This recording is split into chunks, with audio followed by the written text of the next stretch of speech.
I'm Monica. And I'm Becca. And we're Human Factors Engineers at Boeing. Becca, what is a Human Factors Engineer?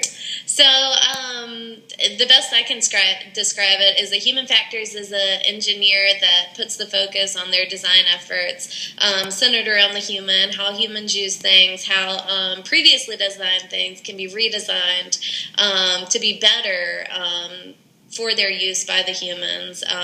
It could be things that make some sort of product easier to use. It could be looking at a way to prevent injuries for humans. It could be allowing something that a person works with, maybe it's a cell phone, maybe it's a computer screen, allowing them to more easily use that. So just thinking about how humans work with things and how we can make that better.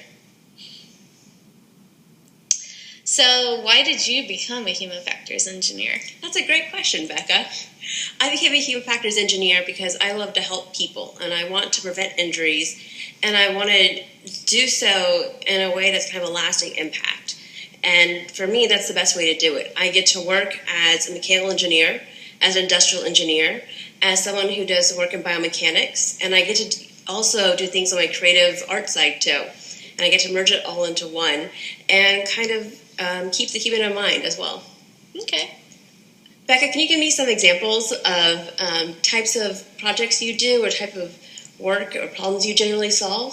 So on a daily basis, a lot of times people will come to us as Human Factors engineers with problems, and it's oftentimes a product or a system that's already been designed by some other type of engineer. But for whatever reason, maybe they found something unsafe, or they found something that just doesn't work to their needs the best that it could. And it doesn't mean the first engineer did something wrong. There's just some things that you can't find out are problems until something's been used for a while. So then we as Human Factors engineers come in and, it would take so much time and effort and money to completely redesign something from scratch. So instead, we take something that's already pretty good and we look at some ways that we can make that product or that system better without completely going back and recreating something. So we'll look at something already existing.